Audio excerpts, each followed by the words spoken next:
And now, our feature presentation. The best in the world is right here, right now. Whether you like it or don't like it, pal, learn to love it.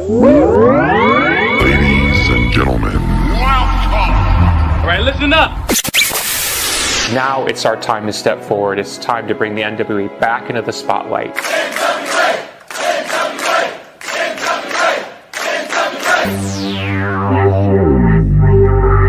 I was thinking that it might be a good idea if you and I formed an alliance. Let's get ready to rumble! Attention, everyone. Welcome to the greatest wrestling program in the world. Ladies and gentlemen, can I please have your attention? Stop what you're doing and listen. It's the Alliance Guys podcast with your hosts Kevin Frazier, DKM, and JCap.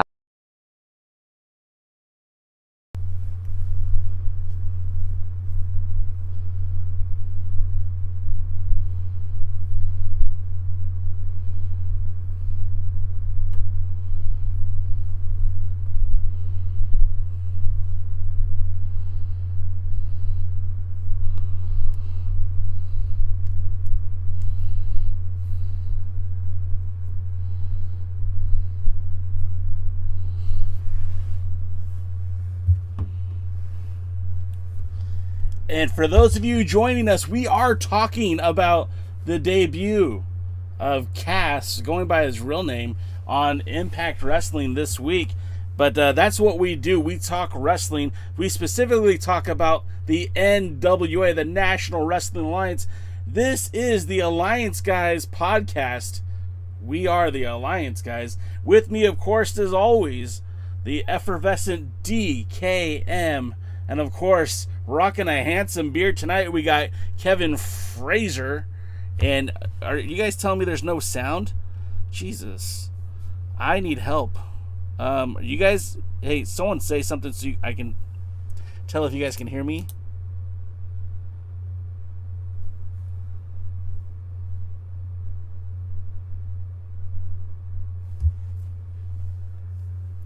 Really?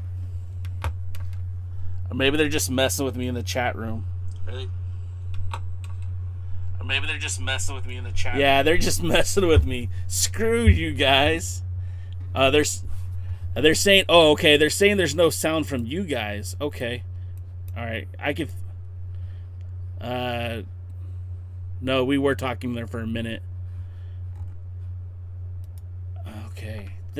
Sorry, guys. Thanks for your patience.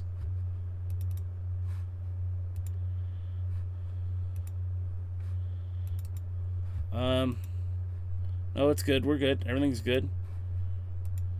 All right, say something, guys. Say something. Give me a. Say it one more. Say it one more time. Give me a.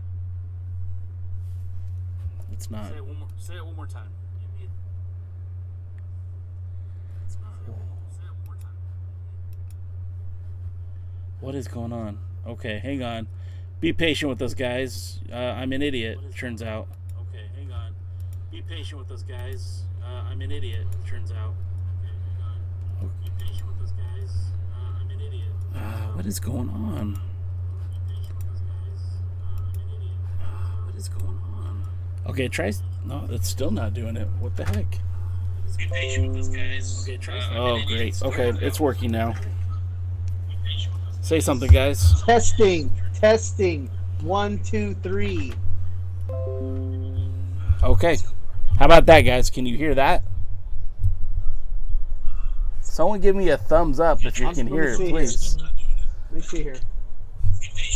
I'm on delay down here. Well, yeah, it's echoing because it's not working properly. I heard myself. Okay, turn off your speaker there, Kevin, so that they don't hear it echo. All right, I think we're good. DK, just say something, baby. Just say something. Say something, better. Say something. All right, thank God. All right. Hey, can you guys hear us now? Are we good? Please tell me we're good. Hey, real quick, just a quick throw. I'm just going to throw something out there. if any of you guys watching might be good at this sort of thing, and maybe you want to help Jay out a little bit because he does put a lot of time and effort and money into this, he's more than willing to listen to or accept your help. I'm just speaking on his behalf right now. All right, so I guess I don't need these headphones anymore because that didn't work out. So we'll just pull that out. And, okay. So this is the Alliance Guys podcast, a presentation of Alliance-Wrestling.com, your number one source for news and information for the National Wrestling Alliance and the United Wrestling Network. We're here to talk NWA Power, hashtag NWA fam, bells, whistles, ding, ding, ding, ding, ring. First of all, I see a bunch of people on the show. You guys are already giving us a hard time because I don't know how to work my computer, obviously. But what's up to Woodland Goblin, Jimmy LB, Scott Steiner's in the house, Kakushi's here, who else? Dave Scooby's in the house. If I missed you, I'm sorry. Thank you guys for being here. We do appreciate you guys being here. And we talk NWA Power every Thursday at 8 p.m. Eastern, 5 o'clock Pacific. And, of course, the effervescent Devin K. Mercer and the former NWA World Junior Heavyweight Champion, Kevin Frazier. Gentlemen, welcome to the show. Well, hello. Glad to be here. Pretty excited to talk wrestling. Now DK's really messing with you. Yeah, I know, right? That's awesome. So, well, Dr. Rob Stinson's in the house, too. Welcome, Dr. Rob. Someone said that the real bearded trio, no, even though we all have these beautiful, wonderful beards, there's only one bearded trio, and we respect those guys and appreciate them very much. We're not trying to stomp on their grounds by any stretch of the imagination. But we had another episode of NWA Power. I thought it was a vast improvement. DKM, you maybe thought different. Kevin, let's get to your thoughts before we go to DK's. Again, okay, my overall, I would say there were strong points in the show, but it is still way below the bar where it should be based on production, talent, what they could be doing with what they have. I would say it falls a little bit below that. And I think I spoke last week when I said that, hey, even our favorite wrestling shows from back in the day, had parts of the show where they weren't great. No wrestling show ever, no matter how good the production, no matter how good the talent, no matter how good you've got what you need to have the components to have a good show, it doesn't always go great. But there are things that can be controlled, that can be produced, that can be repetitively done, that I just leave the show scratching my head going, man, they left so much stuff on the table that I just feel like they're kind of missing it a little bit here. By the way, before I pass it on to DK, I do have my gray and navy on tonight in support of my Dallas Cowboys in their NFL draft tonight, and let's hope Jerry Jones has someone else drafting for him tonight, not himself. DK. Overall, I thought the show was better than some of their recent efforts. When asked to grade it, I gave it a C+ compared to the D- I'd given the week before, and the F I'd given 2 or 3 weeks before. So, yeah. I mean, yeah, it was an improvement. There's still a lot to work on. They still have some of the issues that, of course, we've been talking about overall with their booking and their logic. And unfortunately, they brought back some older issues that they had during the first sets of tapings, such as just being overly complicated about some things and who's actually running the show, setting up matches. It's important to note on this episode, much like the last episode of this wrestling show, there were only 3 matches. 2 if you don't want to count the first one. And one of them was made up at the beginning of the show. So, you know, what exactly did it replace? Was there originally only 2 matches scheduled for this show? You know, let's try not to insult people's intelligence by stupid, unlogical stuff. So, Jay, what about you, man? Oh, sorry. I was going to say, with that, let's send it to Jay to start the... Well, yeah, Bob, what'd you think about it? Well, again, I thought this was a much better effort. I've always said that, you know, I want to see progression. I'm not demanding perfection.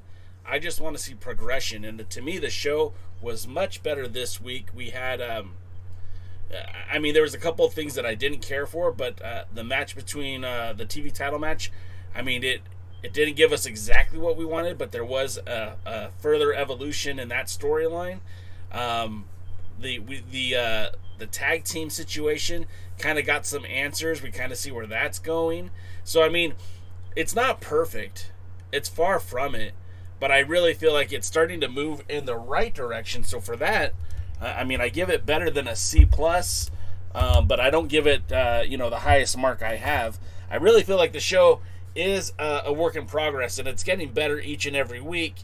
But thus far, I would say this is the best episode of this season. And I know that might be saying a few things. But first, we get the national treasure, the dealer, the real world's champion. He has lots of monikers, and he needs them because he's been on every single intro except for episode 24 since the show's been back. Yes, he's opened every single segment of NWA Power since episode 24, or since episode 22 except episode 24. So for episode 22, it was strictly business of Nick Aldis. For episode 23, it was Nick Aldis. And then Power Surge came out, and it kicked off with Nick Aldis. And then episode 25 was Trevor Murdoch, who got interrupted by Nick Aldis. And then here it is, episode 26, Aldis again kicking off the show. And I'm just throwing my own personal opinion out here. I think less is more. I think your world's heavyweight champion doesn't need to be responsible for opening every single episode. He's a great talent. He's a great world's champion. But it shows me that if you're super dependent on the world's heavyweight championship to more or less be the MC of the show, that's a problem. But he doesn't disappoint with some of his vernacular, because he said straight out he doesn't dip, he doesn't flip, but you can't touch his drip. I mean, he barely said that with a straight face.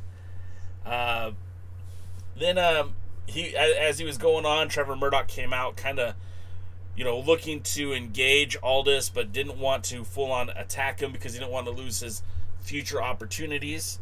And essentially they have set up a match for a 6-man tag where Aldis... Aldis sets up that convoluted storyline. Okay, well, here's the deal. If we do this 6-man tag, if you win, you get a shot at the national title. If you lose, you go home packing for 30 days. And it was Team Aldis set up with Team Murdoch. DK, and what were your thoughts on that one? Well, the first thing is, even without going back and reviewing, I was pretty sure he had opened almost every show. And I was pretty sure when, what's his name there at the interview desk? Bald guy. Kyle. And, yeah, Kyle, sure. Kyle. He goes, what better way to start the show? And I just want to say, I don't know. Let's try some different ways.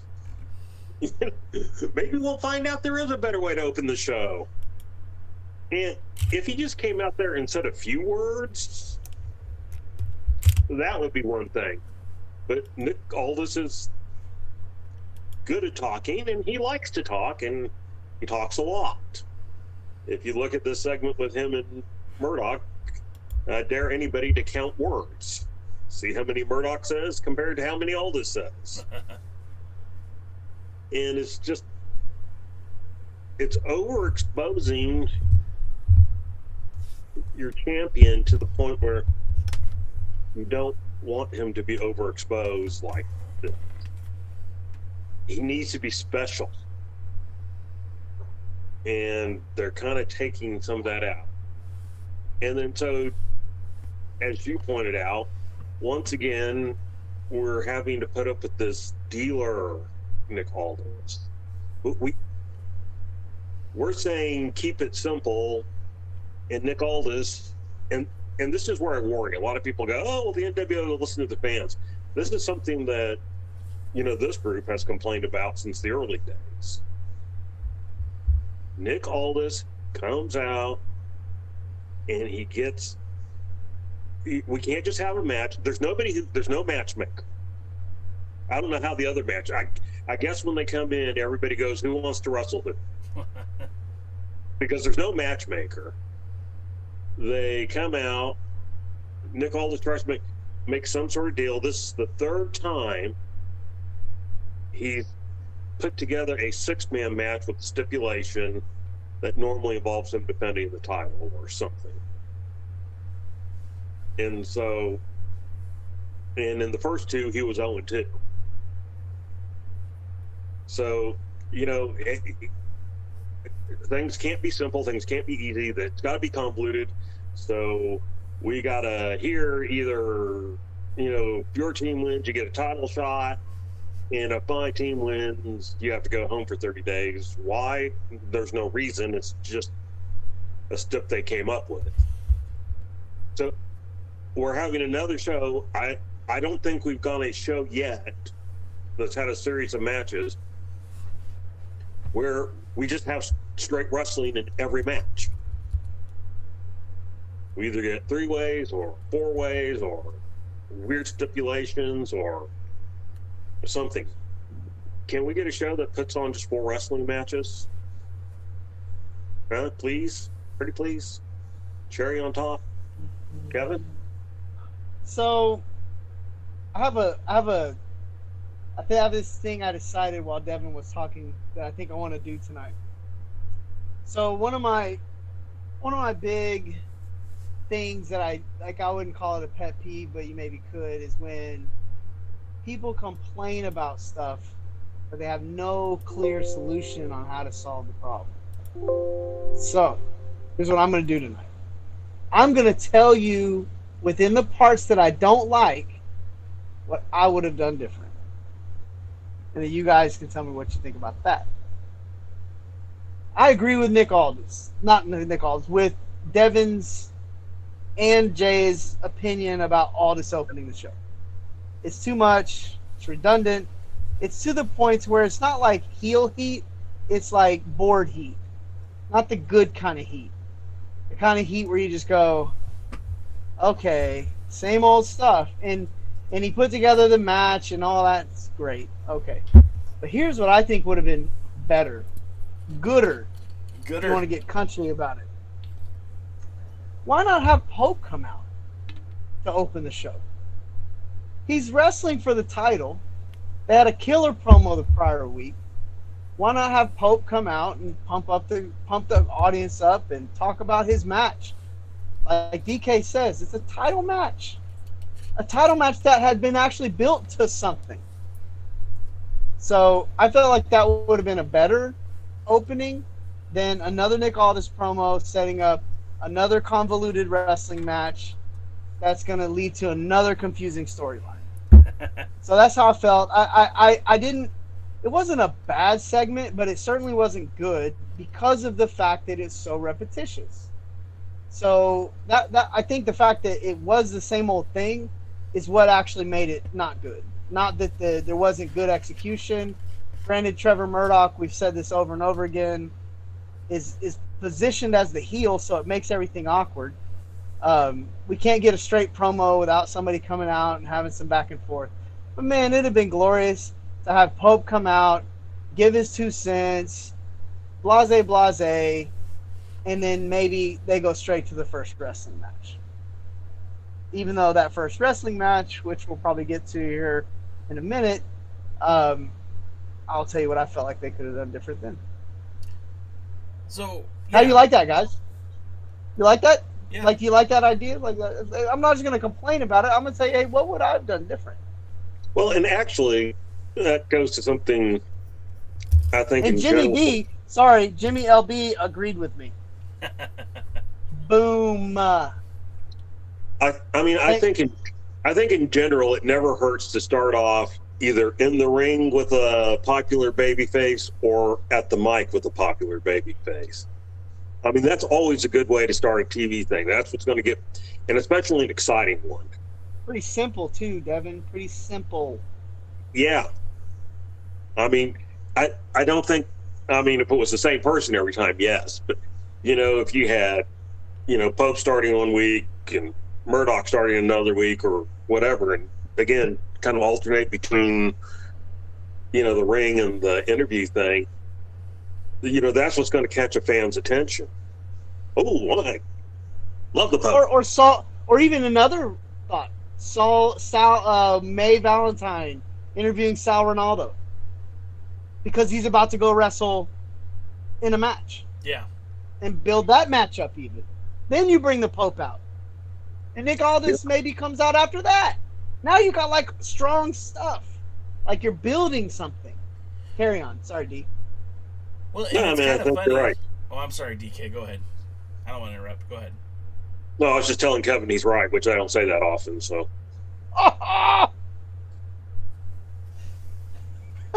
We just got right, Dave, straight silence here. It just got quiet. So, and again, these are just suggestions from fans who are watching the show at home. I mean, again, this is all set of the first set of TV tapings. You know, they are working out some kinks. There is new people involved with creative. They have new producers, a lot of it's different. And I saw someone earlier in the comments, I don't remember who said it, but they said there's something missing and it's not just the fans. I think that was Woodland Goblin. And you're right, there is something missing. There's a lot of pieces that are missing. And I feel like they're kind of relearning this process all over again. And again, I don't want to keep making excuses for the NWA, but you know, they were on a sabbatical for nearly a year. And in that time, you know, they didn't learn from their old mistakes, and they're kind of relearning the wheel and trying to remake the wheel. And I feel like what DK just said a few minutes ago, what Kevin said, keep it simple. Just make it easy. Make it easy.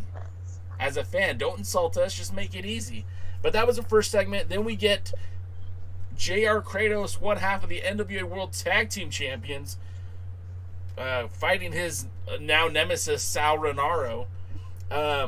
We get a cameo from Danny Deals in the match. We get a cameo from May Valentine in the match. Basically, though, the match is thrown out when JR Kratos is just abusive towards Sal Rinauro, which is kind of funny. And I was watching some older episodes of Power this week.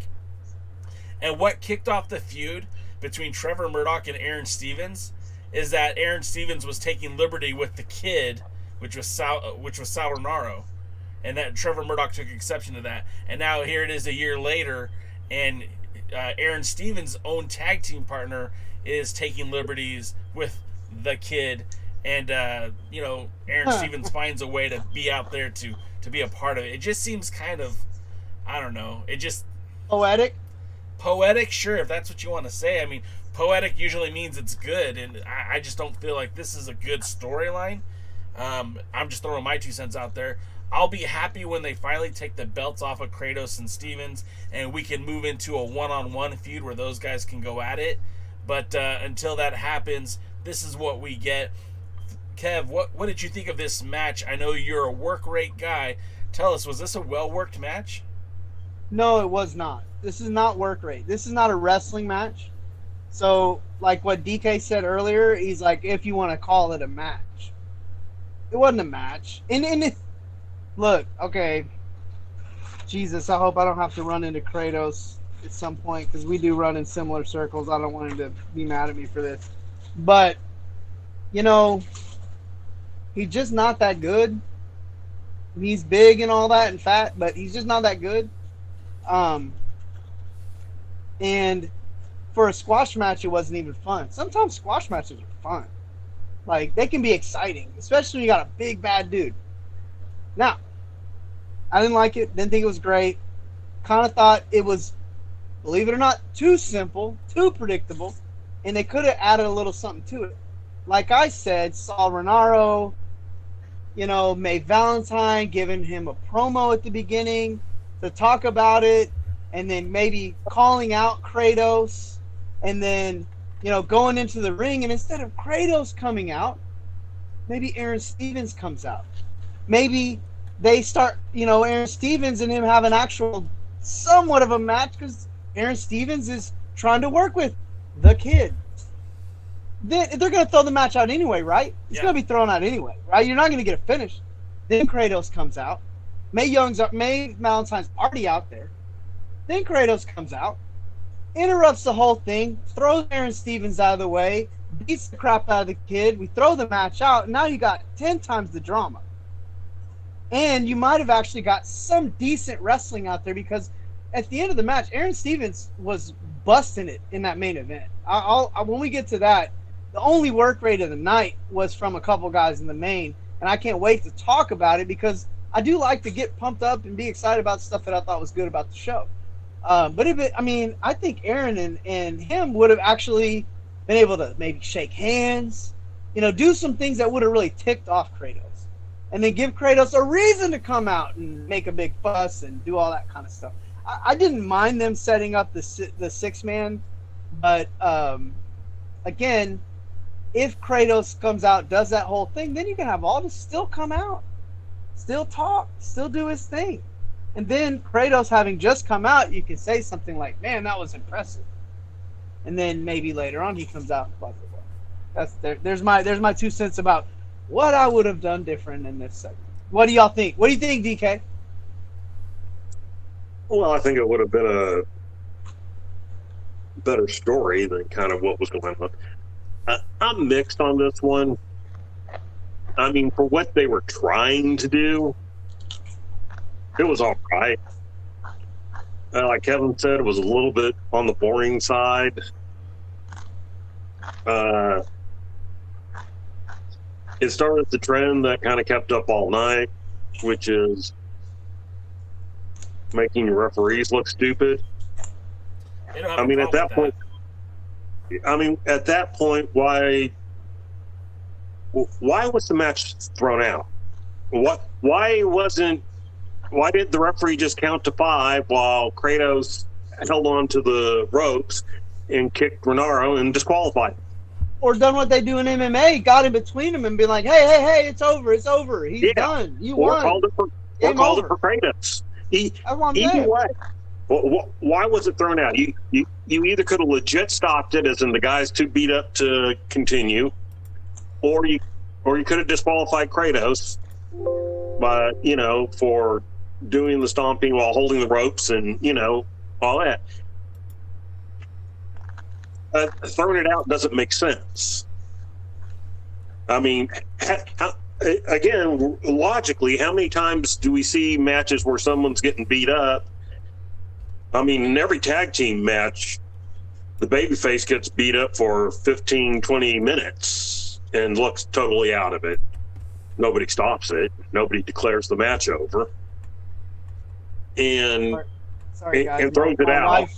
My wife just opened up some guacamole over here next to me, and it made me realize that she had some grade A Mexican food without me. Oh. Test. And she keeps pointing me back to the screen like, hey, don't worry about it. You just got to get back to your show. That's precious. Well, that's a good wife right there. Anyway, back to overall. I mean, I guess it advanced some stuff. He yelled at Tim Storm and asked him to punch him then. I wish Storm had. And then Latimer, and not an official member of Strictly Business, come out and ask him to join Strictly Business. So, what is terrible? Jay, what do you think of my bookings? Oh, I think your booking would have been phenomenal. I think your booking made more sense. A hell of a lot more sense. We would have gotten more of a match, right? With no finish, just like you said. See, every time I think about how I would book things, I try to look at the big picture and say, how would I do it, which would be more interesting, but also have the same result, so that you're not changing long-term storyline, right? That doesn't change the storyline, but the fans would have got a better match. And you could have, we love Aaron Stevens. He's a babyface right now. Why wouldn't we want more of him on our TV? And I know Rinauro a babyface, but we live in a world of gray areas, so you could do that without any problem. And it's like these two don't have beef, but he is a challenger for the tag title, or he wants to be a challenger for the tag titles with Tim Storm. This makes sense. This makes a lot of sense. I'm not saying that having Kratos in the match didn't make sense, but what you were projecting, I think would have been more entertaining. And I think, again, we're paying our vote for this content, for this show, is with our money. It's not just our eyeballs that they're getting. They're literally getting our cold, hard cash. And for that, I want to have those more entertaining matches. A couple weeks ago, we talked about how you would use Tyrus and how I would use Tyrus versus how they currently are using Tyrus. And I think either way they would go, with yours or mine suggestion, would be a heck of a lot better than what we're seeing now. And I think in this point in case, your idea involved almost little to nothing long-term storyline, but would have given us a better match, a more entertaining match, and again would have had more drama that would go with it. So again, I agree, Kev. I think that makes sense. And then also, at that point too, when Kratos comes out and Stevens kind of defends Rinauro in your storyline, now it makes more sense for him to be like, well, screw this guy, I'm gonna go team with those strictly business guys, because obviously this isn't working. Whereas Steven comes out and is yelling at him, and he goes, no, what are you doing, get your head in the game, when he's trying to challenge Tim Storm. It's like, that is the game. Tim Storm is a potential opponent. Why wouldn't he want to get in his head by challenging him to fight? The whole thing is a little wonky. And I think your idea would have been better. But that takes us to the 2 for 2. Yeah, that takes us to the, of course, strictly business coming out here and kind of saying what we're all thinking, what's going on? Kratos, you can come work with us. We have something going on, and that'll be Team Aldis.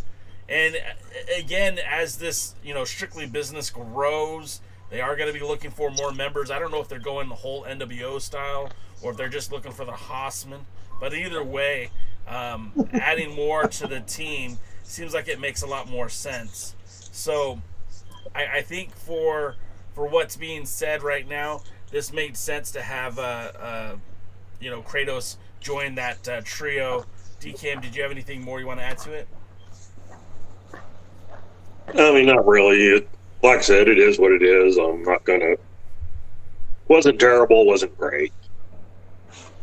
Jimmy and LB says, I can say one thing I liked about the 6-man is that they handled 2 storylines in one match with Murdoch and Aldis and Stevens Kratos. Potentially 3, as Jay just mentioned, with Tim and Sal as a team. And he gave him an A for effort. So that's one person's point of view. Craig says the NWA tag team division also seems pretty non-existent at the moment. I mean, apart from the War Kings, who have also been hinting at going their separate ways, there are no regular teams in the NWA. It's also a fair point.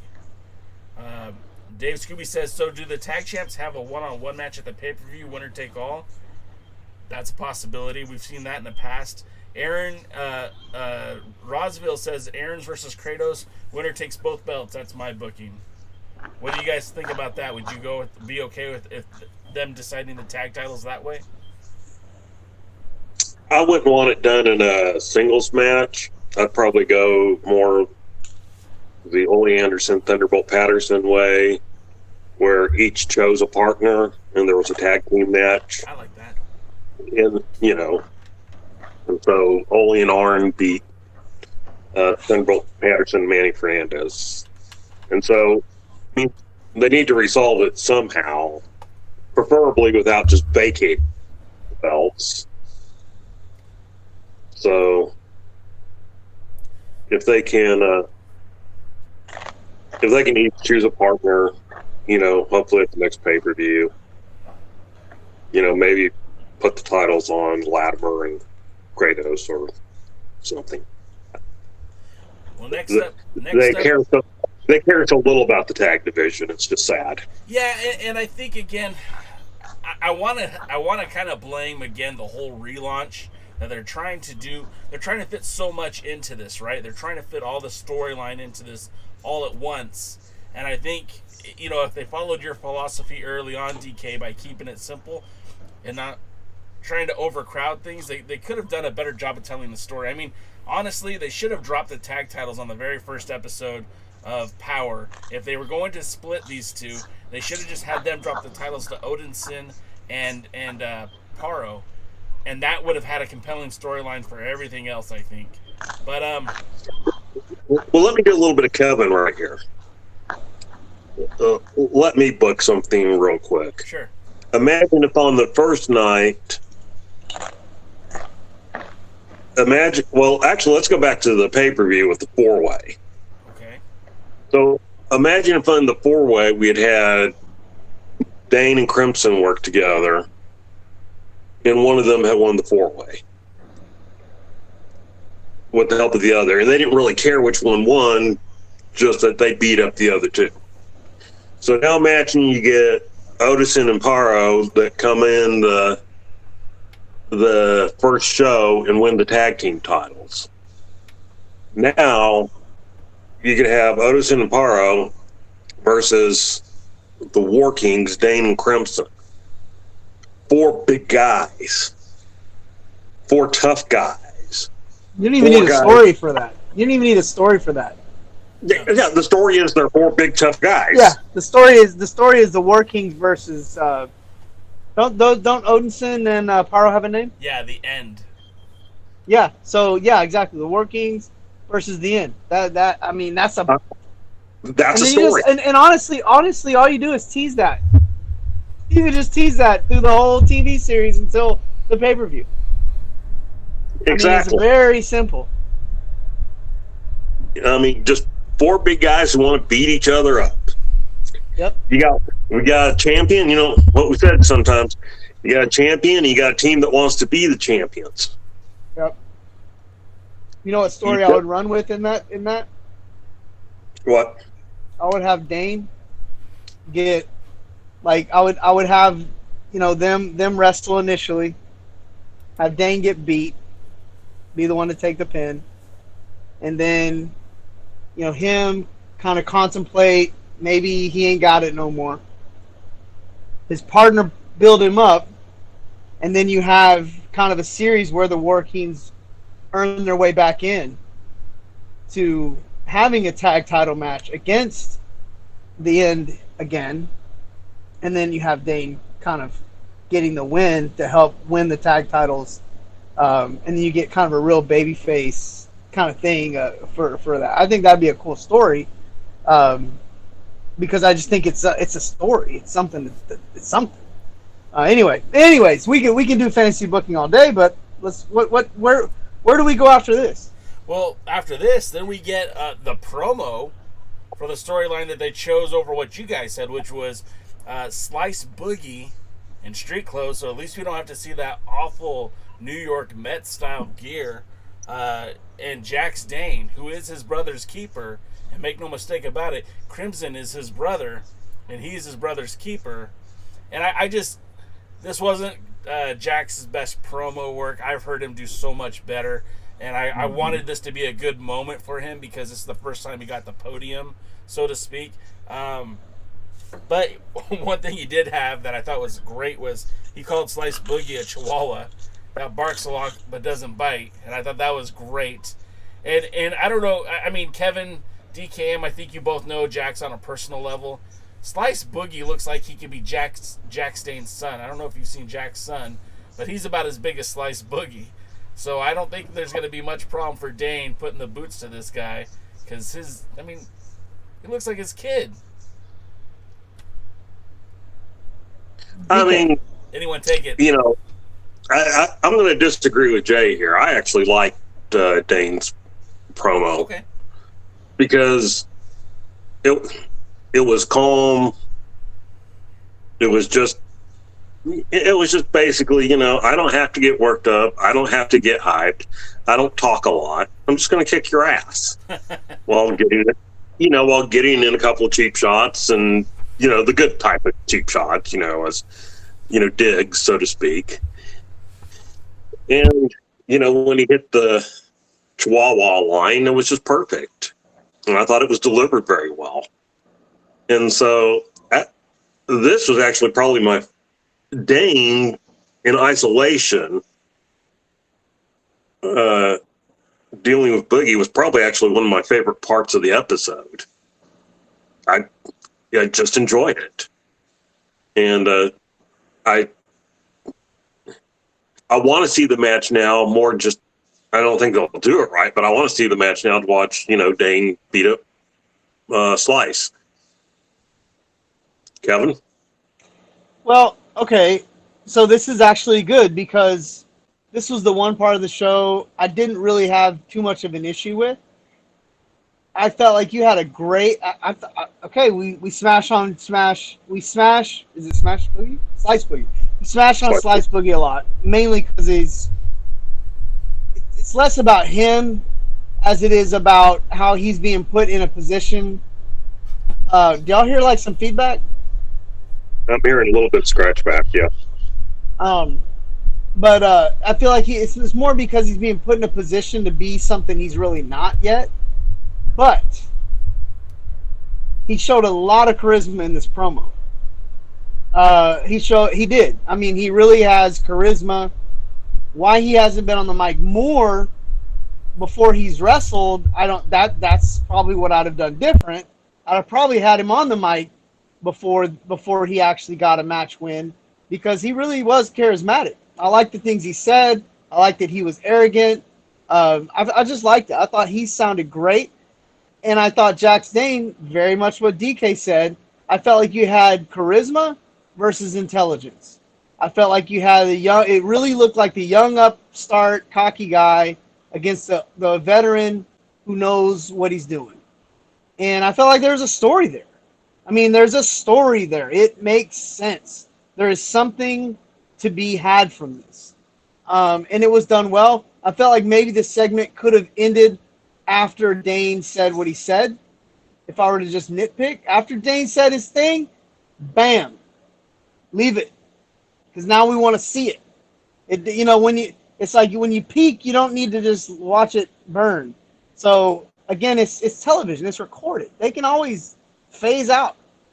I mean, you have an editor for that. So I felt like that segment was kind of like what DK said, probably the most entertaining segment. I wouldn't say the best, but the most entertaining segment of the show. It was really good. I like Dane's. Dane took the position that he is. Boogie took the position that he is. My biggest regret now with Boogie is that, number one, he hasn't had more promo time. Number two, that they should never put him out there in tennis shoes. It just, I mean, you're laughing, but no, I know what you mean. Yeah, it just, I mean, by the way, LA Knight, Sean Ricker, whatever we call him, Eli Drake, his boots, on the other hand, are my favorite boots in wrestling right now. Those things are sharp. I mean, look, ultimately it did what it was supposed to do, which was to get me interested in a match I'm not really interested in. So, that's probably where the plus comes from, my C plus grade. And that's what's great about this show is that you just heard three different opinions, and something, a lot of people would say maybe I'm the apologist for the NWA, and I wasn't exactly in love with this. And the guy who said the most negative things about the show said this is what he wants to see the match now based on this promo. That's what I like about our shows, because you hear honest opinions. And if something's good, we'll say it's good. If it's garbage, we'll say it's garbage. We're pretty consistent that way. And no, nobody picked Boogie to win, but a lot of people thought that Boogie their hearts feel like Boogie's going to win because that's the way the NWA has been. Oh, Kikuchi just got me with that one. Okay. That's funny. Well, and I also say this must have been a good segment because we're getting a whole lot of feedback in the chat right now about it too. So, I mean, again, I thought it was a good segment. I enjoyed it. I like where they're going. I'm actually interested in seeing the match. Hopefully, by next season we can get Slice Boogie some New York Mets boots, maybe some ring gear because like I said, he earned a lot of my respect with the promo. I just want to see him tighten up,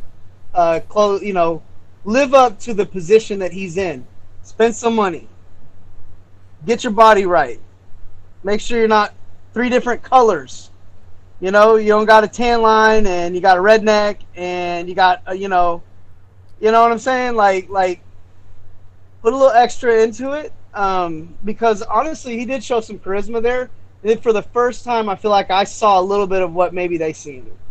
So, well, then that brought us to the television title match. Now, we witnessed history being made here because since the NWA has been back, the Lightning One era, and they re-presented this television title that was first seen at Hard Times when Ricky Starks won the belt, no champion has lasted longer than 3 title defenses.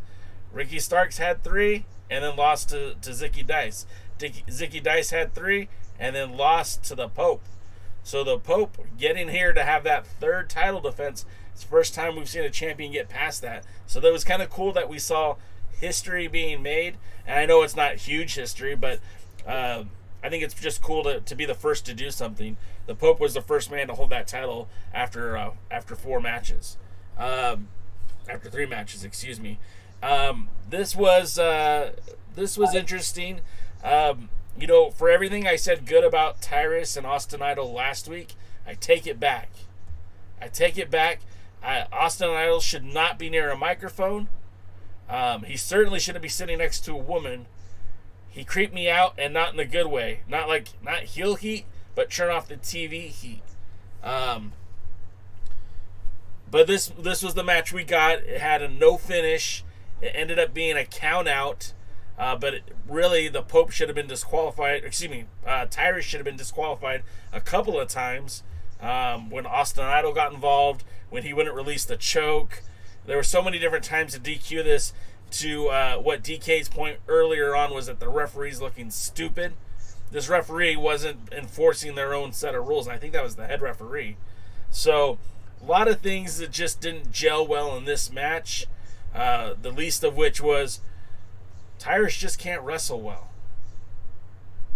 There was even a point during this match where he had Pope in a bear hug and kind of got that squatted down, to cinch it in, whatever you want to call it. And Pope's shoulders are on the mat, and you could see where Tyrus dropped him, and I don't think it was intentional. I think he couldn't hold the hold anymore. I think his weight was off balance, and he had to drop him, and they just moved on to the next thing. I was kind of disappointed in this match, and it's not because of the Pope. DKM, let us know how you feel about it. Let's be honest.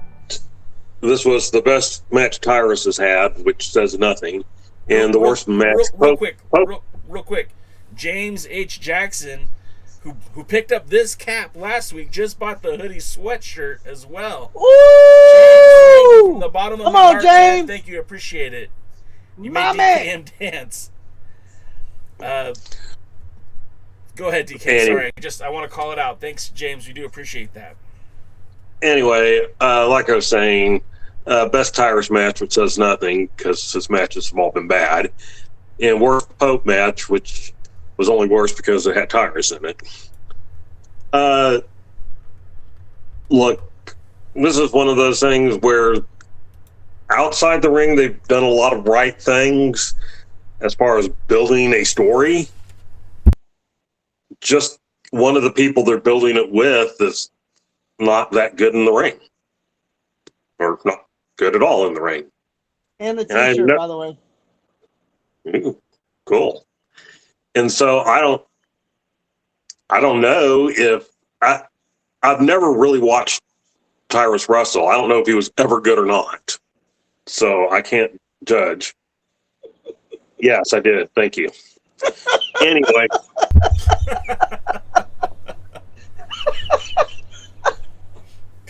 Anyway. Dude, I know where you live. I just want you to remember that. I know where you live. This is what it's all about right here. If you're not following our chat on YouTube, you're missing out.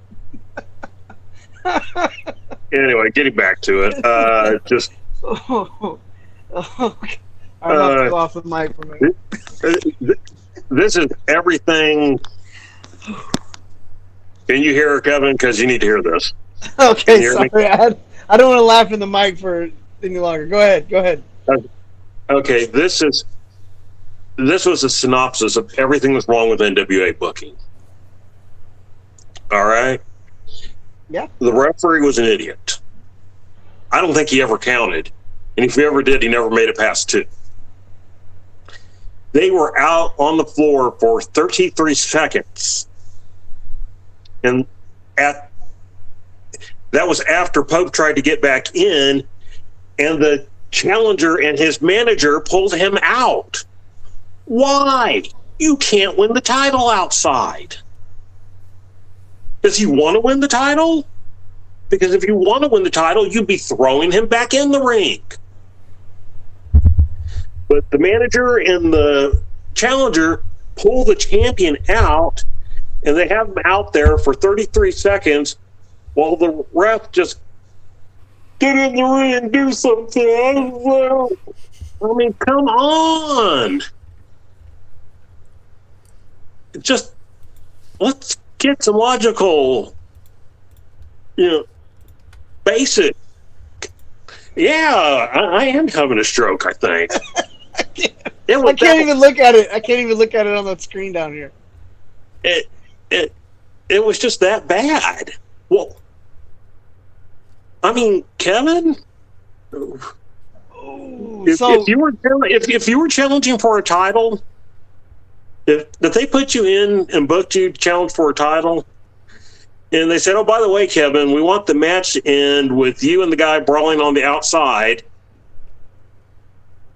where you're not going to be counted out. The time limit's going to expire while you're out there for the last minute and a half of the match.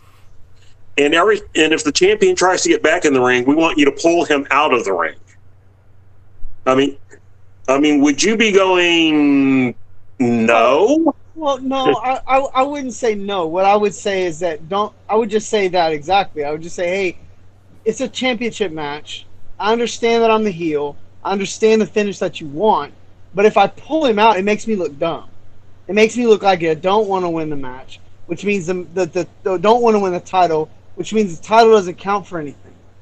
So my question to them would be like, can't we come up with something that causes that same finish that you're looking for without doing that or doing it that way, so that we can at least uphold the credibility of the title? Chances are, though, I mean, this is gonna blow your mind, they probably didn't book it that way. They probably didn't. And if they did, that's actually on Pope, because I don't think we expect Tyrus to know any better, but we do expect Pope to know better, especially being the champion. So if I'm in Pope's position, I say the same thing. Hey, Daddy, probably not how he says it in the back, but I would. Why don't we do this instead? And if it's my time to talk about the match segment right now, it is. I would like to. I agree on all fronts that I just felt like this was a prime example of where the NWA has something and they don't utilize what they have. And I've gone back to Paul. I've talked about Paul Heyman booking before, and I just think maybe they need to do a little bit of like historical research on how a company like ECW would maximize talent through good storytelling, good timing. I mean, the fact that Sandman was so over tells you everything you need to know about how good booking was for that company. You know, like, and again, this is no knock on Sandman, because frankly, Sandman at that time was a fantastic worker. But, you know, he wasn't good enough, really, in many ways, to break through that ceiling. But because of the way he was used in Extreme Championship Wrestling, in that context of that company, he was larger than life, even outside, even compared to WWF and WCW at the time. You put him in one of those companies, and he loses that. But in his company, in his house, he was larger than life. And that's why I think NWA is not recognizing is that they can create linear stars that may not even be as good as the ones we see on other television shows. But if you book them right, you can book them that way. So here's what I feel like. Number one, Pope should never go out and at least not say 3 or 4 words. It's just not right. Him just going out to the ring and wrestling, just you're hurting your television show by doing that. He needs to say something. Something. You know, like let Tyrus get in the ring, jump out of the ring, strut over to the microphone stand and say, "Count me out if you want to, Daddy. But I know the people need to hear my voice because that's what sells tickets." And cut a promo on the Fat Boy and then go back in there and wrestle the match. It's not hard. It takes 30 seconds. But you never should have your best microphone guy go out there and not say a word. That's why I said he should have been out there at the beginning. Then he can go out there and have a match, and you're not losing what you have. You're not hurting it. Second, on the match. Okay, look. Newsflash: no one is shocked to hear, nor I think Tyrus would disagree to say that Tyrus is not a good wrestler. No one's shocked by that. That's not like news. We all know it, and I think he knows he's fat and out of shape. He knows why he's on the show. We know that, okay? Is that a hallelujah, or are you trying to jump in? I'm just saying I'm fat and out of shape too. Stop. But I'm saying that if we know that about him, and we know he's got to have a 6-minute and 5-second match, and this is real talk here. This is on Pope, because we know Pope can work. So now, again, this is part of being the man. You talk Ric Flair, be the man you got to be, because Ric Flair could have a great match with anything and anybody, anytime, anywhere. And how many times have we seen Ric Flair wrestle garbage wrestlers and entertain the heck out of us? And I'll just use Ric Flair, but I promise you, he's not the only great worker that can do that. I know Steve Austin can do it.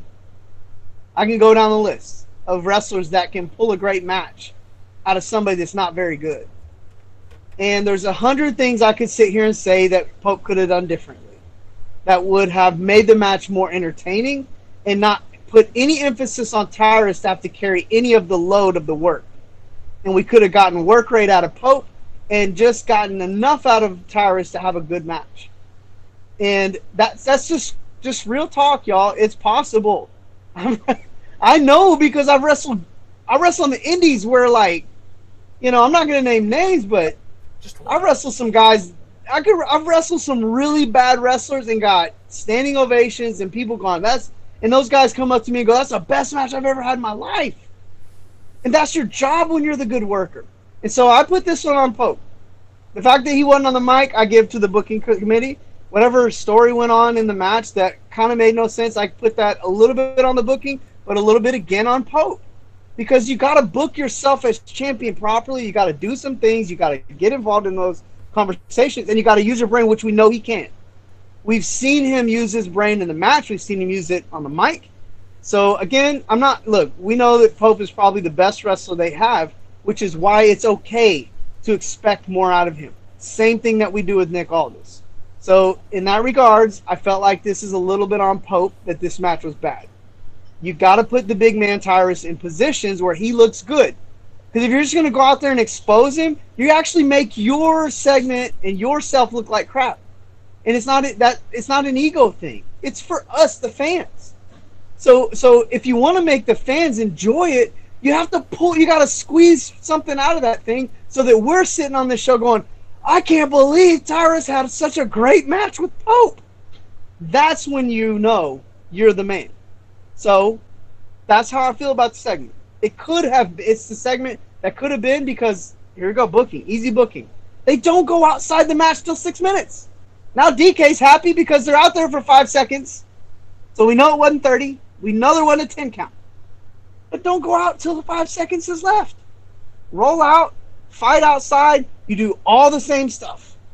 Then you don't have to pull the guy in. You don't have that awkwardness and that awkward whatever was going on there.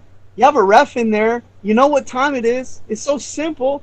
So just don't do that stuff to the very end and just have a decent match with the big man. Bam. So the last thing I want to put on this match is that, again, it's not the last time we're going to see Tyrus. Probably not even the last time we'll see Tyrus challenge for the belt. So, did it push the storyline forward? Go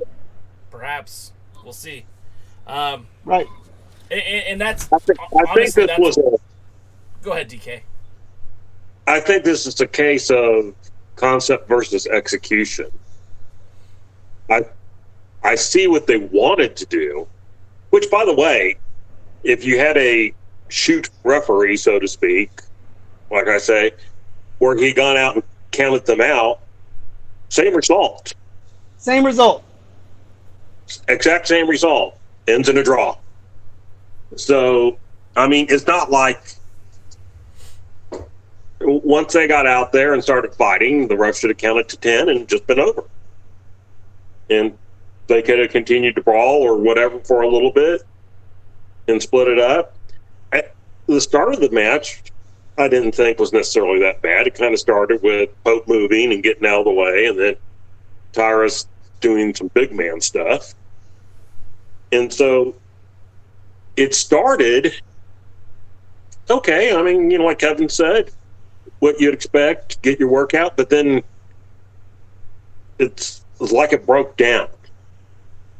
And so I kind of blame everybody. You want to know why it broke down? I'll give you the actual, how I would have coached a wrestler in this match. Because Pope stopped moving. So, two things you accomplish by moving around constantly and making a big man like that chase you as you're selling is, number one, it makes him tired and it gives you the advantage. But two, it keeps you from getting in those positions where you're stagnant and you get put in the hold spots, which it's already going to be a slow match, so you don't need a hold. All you need to do is go. If I'm going, hey, go one corner, fight your way out of it. Big guy beats you up.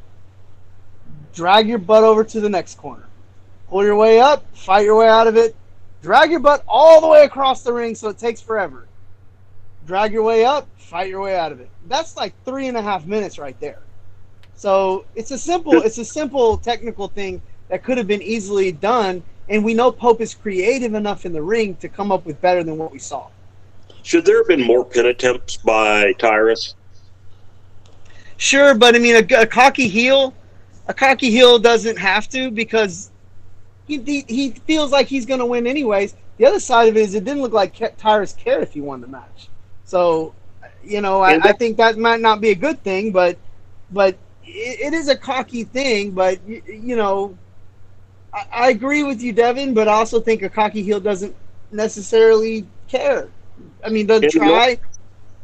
In a normal match, I would agree with you. Mm-hmm. But since this is like a 6-minute, 5-second match, one of the things that it's supposed to do is make you want to go out and win quickly. Right. No matter, again, if you want to be the champion. I mean, the whole thing here is that Tyrus was supposedly Tyrus isn't just chasing Pope because he's chasing Pope. He's chasing Pope because he was also chasing the title. And, somewhere that got lost. Again, something got dropped. Right. In the storyline. instead of being about the title, all of a sudden it became about those two, and then like I said, then that lowers the value of the title when the guy goes, I don't really care if I win it or not. Here's a spoiler Well, alert, too. You want a spoiler alert? Whenever they put a title match like that and it's not the main, it almost tells me that there's not going to be a title change. Sure. To me, it was kind of a spoiler thing, too. I was kind of like, oh, man, this is a title match. Like, it should be the main, not the six-man. But that probably means that, you know, it's probably going to be a drag it out until the next match. James brought up a good point, saying, it's like, is Tyrus really even motivated to be here? And, I mean, I don't think he is. I know that the NWA, what they try to sell a lot of the guys that are coming there right now is like, hey, look what happened to Eddie Kingston. Look what happened for Ricky Starks. You come here, you give us your best effort, and something's going to happen for you. We can pay you what your guarantee is. We can pay you what you're worth. But if you want to go on to the next step, you got to do it right here. You come to the NWA, we'll put you in a good program, and then you'll move to the next level. Well, a guy like Tyrus isn't going anywhere. Like, let's be honest. He's 48 years old. He's not going to the next level. This is it. And you can tell it doesn't seem like he's motivated because he is so out of shape. Now, let's keep in mind, this set of TV tapings is a course of 3 or 4 days. Maybe the next time we see him, he's in a little bit better shape. Maybe he's working on his calisthenics right now. Maybe this is important to him. Maybe he just hasn't gotten into the shape he wants to be yet. But with that being said, he should have been putting in the work if he wanted to be here before they announced it. You know, he should have been putting in that work. So, that brings us to our 6th segment of the night, the Women's Wrestling Summit. Now, this was not necessary. I mean, when they say, look, Thunder Rosa, someone who's pretty much a complete package. She wrestles well. She looks good. She cuts a good promo.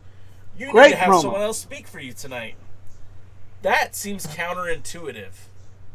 And maybe they were trying to cover up Camille. You know, I know she's not super over in promos yet, but again, the way they went about this, it just didn't make sense. And then furthermore, Kyle Davis made the ultimate sin by telling a woman to calm down, relax.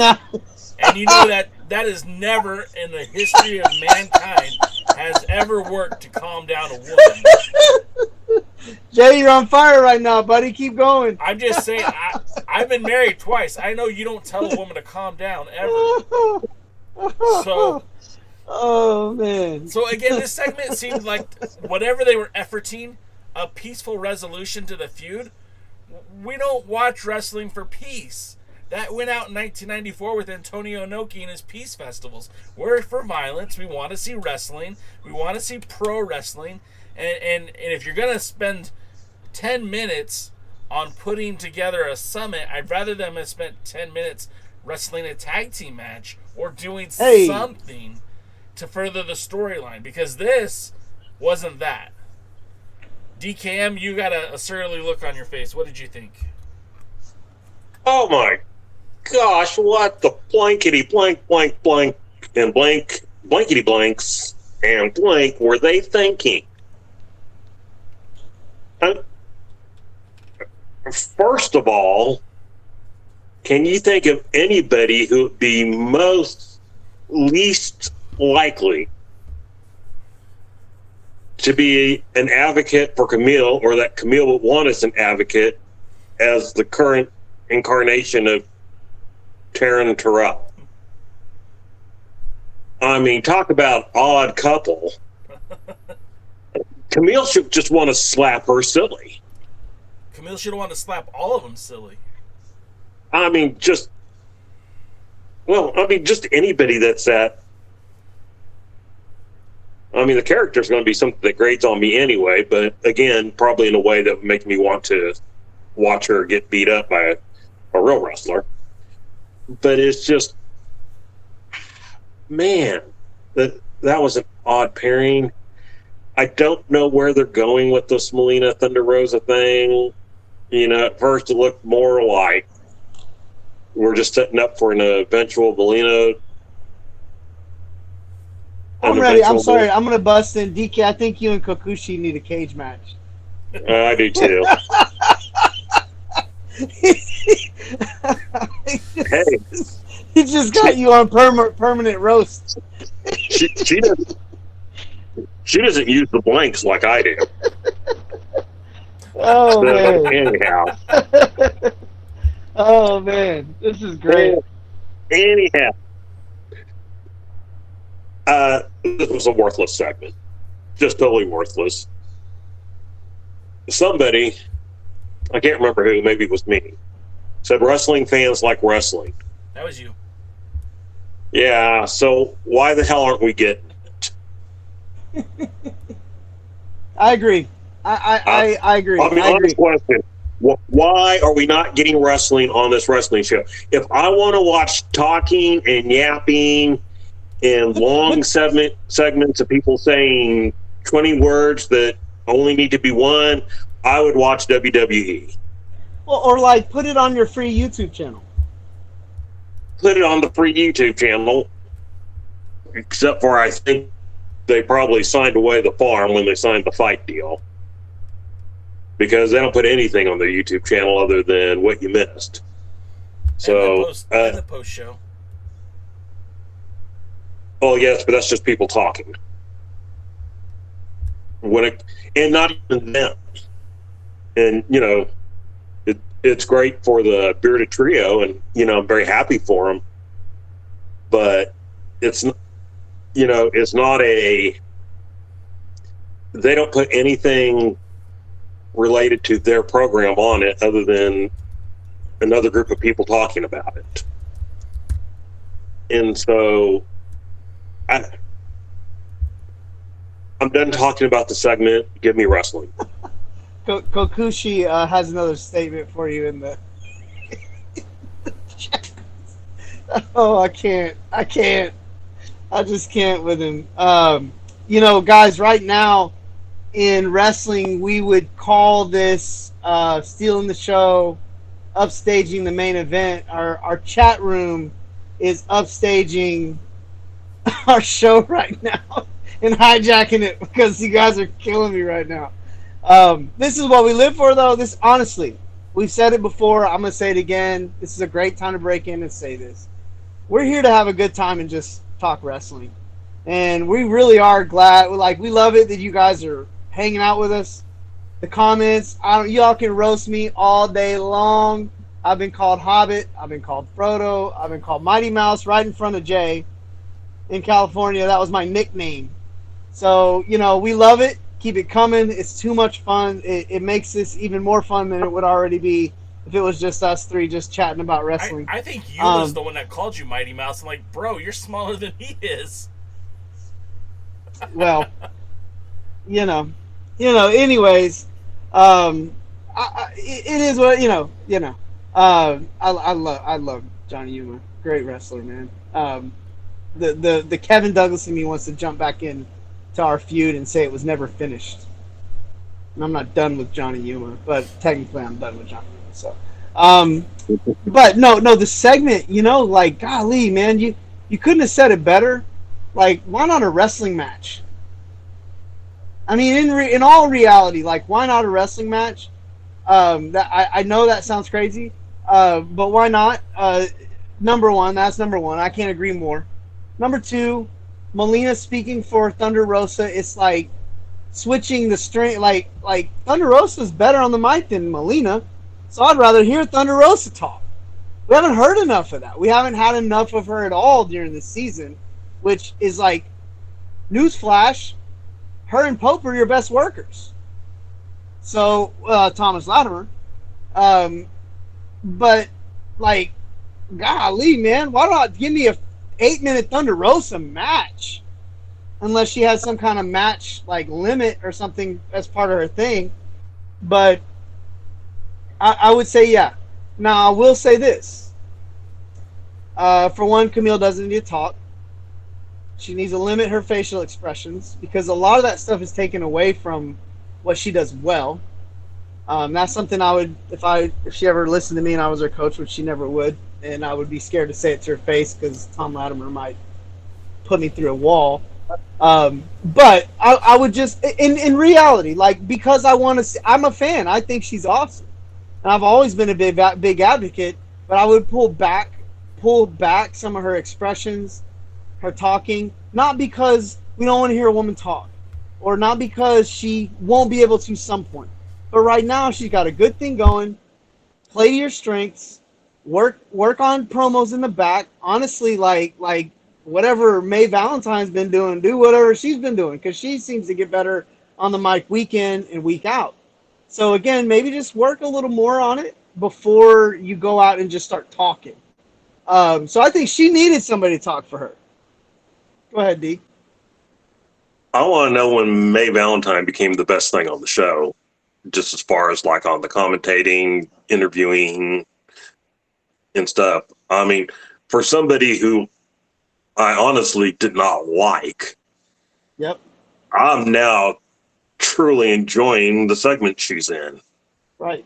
And so, yeah, people can learn, people can go on. So I don't know when she became one of the best things about the show, but some of the people there need to take whatever lessons that she's taken. And well, you know, I'll tell you one of the things that makes what she does good, because she's really not the best spoken person, but A, she's intelligent. Number two, she takes it very seriously. You know, it's a really, like, you feel like she believes in it. And that's part of what wrestling is like, yeah, we all know what it is, but it's the same when you go watch a movie. You don't want the actors like breaking character because they know it's a movie. You know, you want them to go out there and be sold that what they're doing is real. It's all in. It's everything. The show you're watching, you are captivated in a moment. And so I feel like at least she's trying to do that. I don't want to say she's all the way in, but I want to jump back into Taryn Terrell, though. She was good. She was good. Her part in the promo was the best part of the entire thing because she was clever. She made sense. She roasted the heck out of Molina, which I think, I'm not going to say Molina got mad, like shoot mad, but I think the worker in Molina realized that she just got buried and there was no digging your way out of it, and that made her mad because you could see true anger on her face that Taryn like buried her.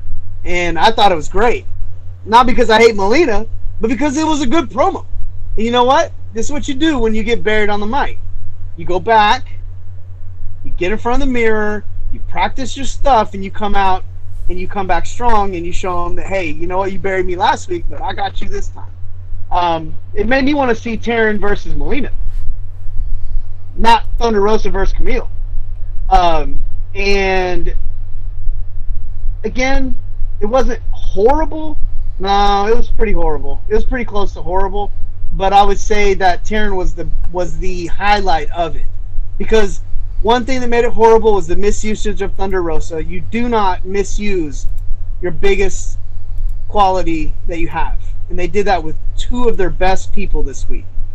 Two, Molina's part was not very good. And again, you know, I don't pull punches. I like Molina most of the time, but sometimes on the mic she's just like she's in outer space or something. Camille shouldn't talk, and Taryn Terrell was really the only good part of this little segment. But Kevin Booking says, give me a match instead of this. Whatever you give me. Just give me Thunder Rosa versus Jabroni, and give me a Taryn Terrell. I don't know. But anything but this. Give me a match. Well, to give you a match, how about I give you the main event? How about I give you a 6-man tag match that brought back Tim Storm to the ring? Okay, I'm here for that. I was very happy to see Tim Storm make his return to the ring. I was also very happy to see Aaron Stevens in the ring because, again, he's one of these guys that I feel does add value when he's in the ring. He's a great competitor. So we get Trevor Murdoch, Tim Storm, and whoa, I just had a stroke, I think. Tim Storm, Trevor Murdoch, and Aaron Stevens taking on Kratos and Strictly Business, Tom Latimer and Chris Adonis. So we have this match with the stipulation that if Team Adonis or Team Aldis wins, Trevor Murdoch goes home. And that happens when everyone's best pal Sal gets involved in the ring and causes a bit of a distraction. I felt this match was pretty good. I think it's good that, I mean, storyline-wise, I think it's good that Murdoch is going to be off camera, because now it allows them to focus some energy onto other things over the next few weeks. The match itself, like I said, it was pretty good. What did you guys think? Kev, you go first. Well, I mean, you already know what I think. Latimer was out there slanging, banging, in shape, looking like a stud. I think me and Camille both have are just man crushing on Latimer. No, he's awesome, dude. Like he's awesome. I even think it's funny when he gets ready to cut a promo and he gets like in a fight stance before he talks. I love that too. But no, I liked Latimer in the match. I thought Aaron Stevens his body looked awful, but hey, you get in there and work like that, I don't care. He was working. Trevor Murdoch was out there working, man. I mean, those three guys to me went out there and got after it. I felt like after them, you started to have a drop down. I felt like, and again, it's finally nice to talk about work rate in a wrestling match. It's the only time we're going to have this conversation in the last 3 weeks. So please just let me have it. You know, I feel like Chris Adonis, he's a little out of shape, and his work is just not as creative. And again, he's not as athletic as Latimer. So it doesn't look as good when he's just out there slanging and banging. Latimer's just a freaking athlete, so he looks like he's floating on air when he's out there going.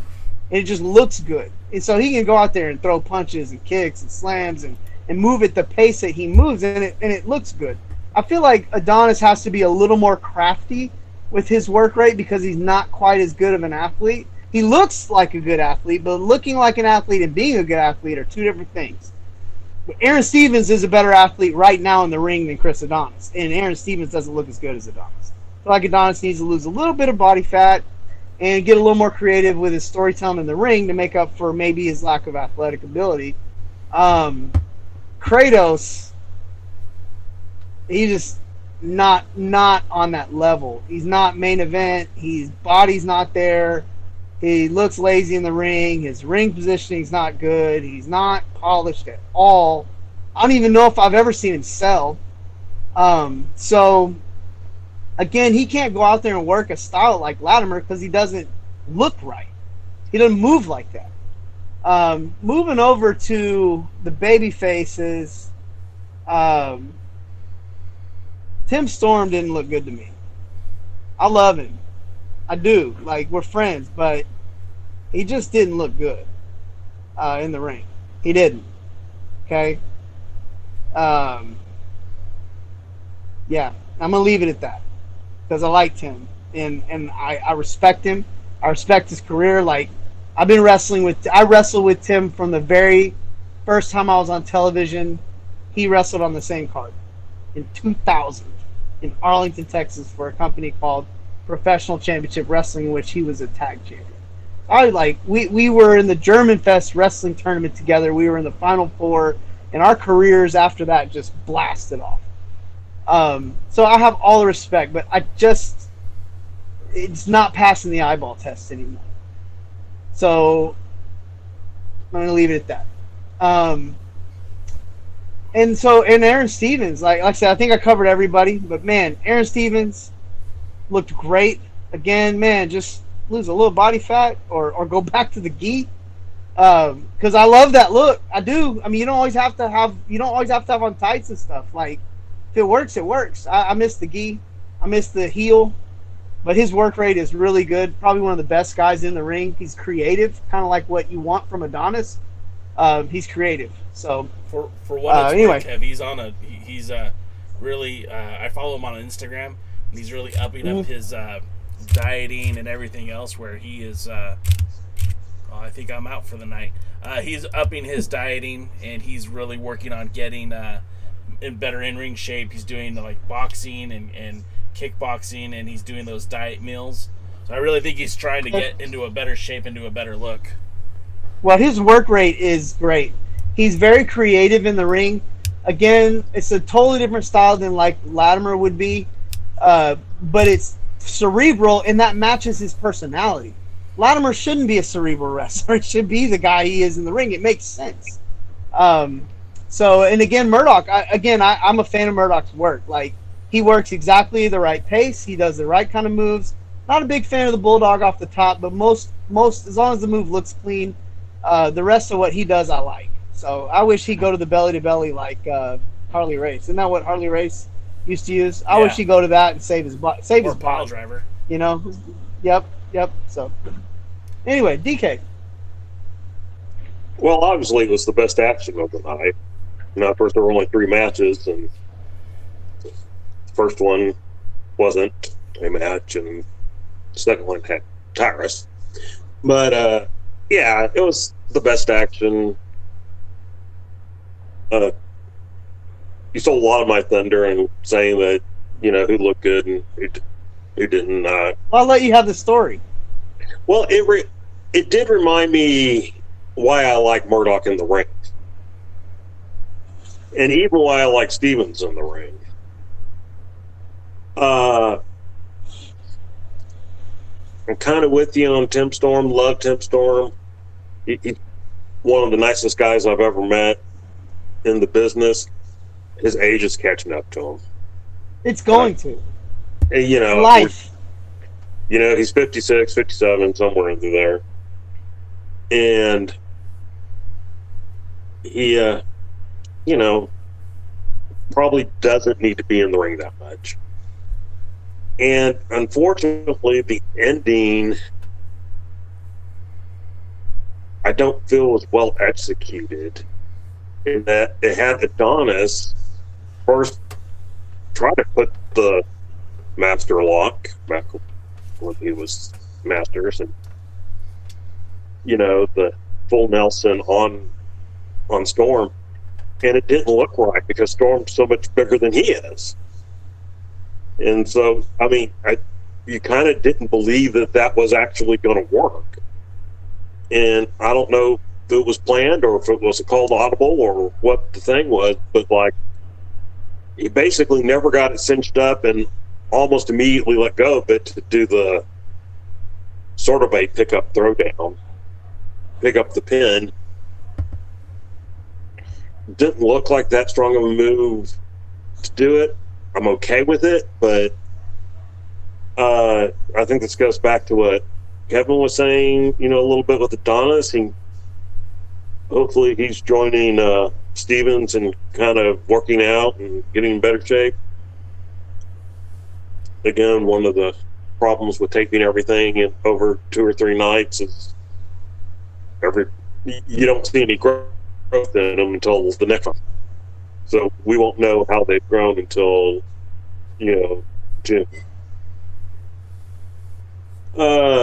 Storyline wise, I'm not sure how wise it is to put one of your top baby faces in a show that doesn't have a lot of wrestlers as is, on the shelf for 30 minutes. Now, I did hear there were other wrestlers that were there. So maybe some of them will be making appearances here in the next couple of weeks. I don't know. I don't know if some of them were just there hanging out or some of them were actually used. I hope one of them was used. And we'll keep that as a surprise for now. And, I don't know. I understand Jay's, there was improvement. I disagree with every show's been better. I think they've circled. I think the first show was pretty, decent with bad booking, and then they got bad, and now they're improving. So I wouldn't say every show's gotten better. More wrestling, please. Less talking, please. I think we can all agree on that. And again, less Aldis, please. I think, I'm trying to put into words why I think that they would go with something like that Summitt or, the promo back and forth. And I think they're just trying to stretch out as much actual in-ring competition as they can while things are getting rolling. Now, it's my hopes that this show, when they come back in June and start filming new stuff, that they're going to put more wrestling into it. But until that actually happens, I don't know. So, I mean, again, I still felt like this was an improvement. I still feel like this was a good show. But it's still not where it was, I think, when we fell in love with it a year ago. And I still think there needs to be a lot more that happens. Kevin, go ahead. Well, I didn't get to give my fantasy booking for the final match. Oh, do it. Brother, do it. We got to get going, so get that out there. Yeah, I think this match had as much that didn't need to be affected as any match that I've seen, with the exception of what Devin was saying. I don't think the Master Lock finish was the right finish, and I'm just going to kind of jump on a hobby horse here for a second. How come the NWA never lets the best guys they have get the stuff they deserve? Because Latimer has been their best wrestler, besides maybe a couple of other guys here and there, since day one. He's the guy that should be getting that pin, not Adonis, in my opinion. Because of what DK said, for one, the Master Lock on Tim Storm's not going to look good. So why do it? Two, Latimer's the perfect guy for a wham bam thank you man. Perfect guy to come in and blindside him with something explosive, pin him, roll him up, and get out of there. And at the same time, he deserves it, man. The guy has been nothing but loyal, quality, night in, night out. And the only thing you might be able to knock him on in terms of his skills would just be the microphone. And this is just kind of a hobby horse thing. It's just, they did the same thing with Ricker to me. It's like, when you got the best guy, and one of the best or the best guy, why are you afraid to go all in with him? Why is Aldis getting the all-in treatment? No pun intended. But some of your other best guys are not. And that part I don't fully get, because, again, I don't think it matters whether Adonis gets that pin or who gets that pin. But the only one not holding gold right now in the Strictly Business or in line for some gold would be Latimer. And so why not throw him a bone? Because he's still the best guy in the team. Sorry, Aldis. Anyways, there's my hobby horse. I'll leave it at that. DK, do you want to wrap this up? I'll wrap this up by saying they need to realize the talent they have and use them better. And that's from Jordan Clearwater to Latimer. And they need to be putting on wrestling shows, and they need to keep it simple. That's really it. And hopefully we'll see some new guys pop up here, but it's almost one of those they should have popped up earlier if they're having to stretch these things. And yeah, somebody said there, I think Aldis is going to reign 7 years. That was earlier in the chat, and I'm sorry, I forgot who said that.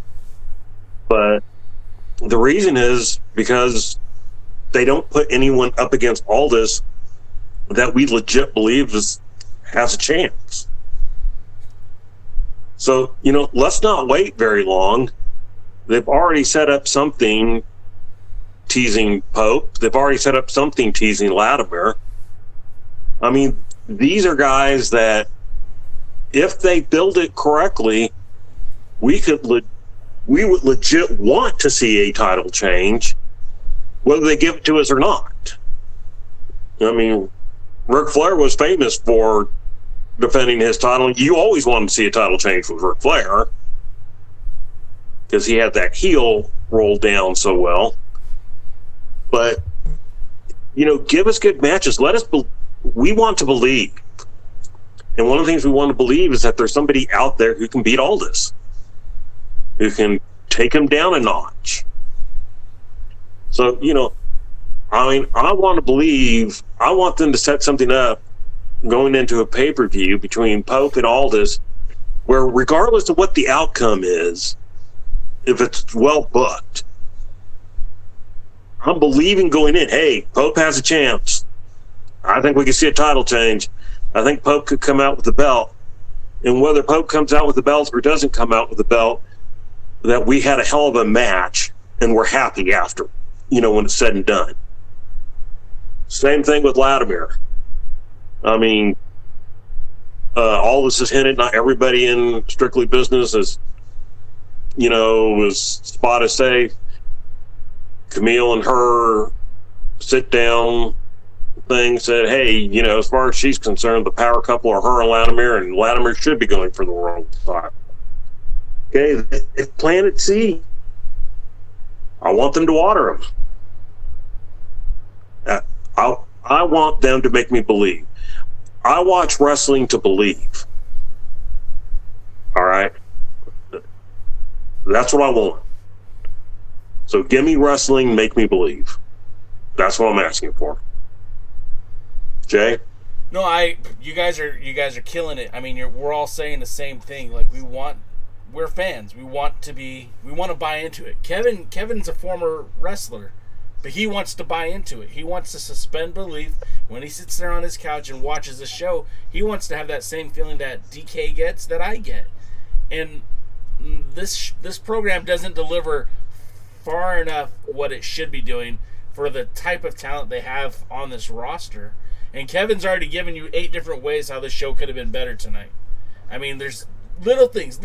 You don't have to change everything. You don't have to reinvent the wheel. Just little minor tweaks here and there, a little bit of alignment, and this show is 10 times better. And I'm not saying, give Jay the book or give Kev the book or give DKM the book. I'm just saying do your job a little bit better. Make the storylines a little bit better. And it's not... If they want to give it to me, I already have a price in mind. It's not too bad. So just in case, you want to share the video with somebody, just let them know. It's price not. I can get a couple. I can get a little time off. I can make it happen. And with that being said, hit like, follow, and subscribe if you enjoy these videos. If you really like them, share them. Give us a thumbs up. That helps with other NWA fans to see these videos. If DKM, if someone wants to follow you online, how can they do it? Follow me on Twitter @DKMFWTX. Get my wrestling views, my amateur wrestling views, boxing views, and some political views, and views about royalty. And Kevin Frazier, how can they follow you, good sir? I think DK needs to tell us a little more about royalty at some point on one of these shows. Anyways. Sure.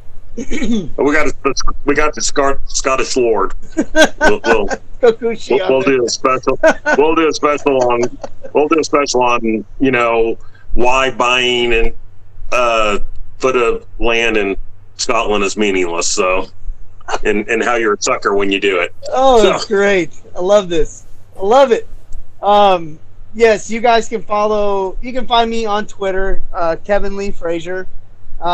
You can find me on Instagram at the same handle, Kevin Lee Frazier, spelled like it is on the screen. You can find my wrestling matches if that's something you're actually interested in. You can go on YouTube, search Kevin Douglas Wrestling, or you can go to Kevin Douglas 247. So anything Kevin Douglas Wrestling or Kevin Douglas 247 on YouTube, and you'll get plenty of stuff on there. I also do some motivational speaking. That would be just Kevin 247.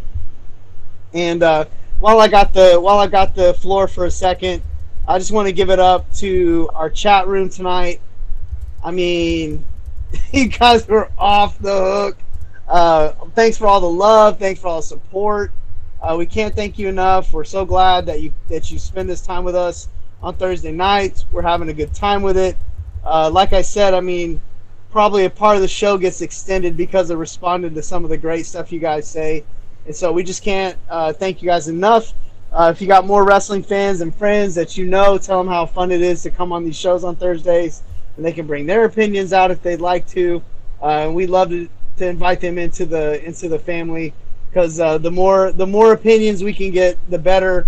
We are all here for the same reason. We love wrestling. We want to see the NWA be successful.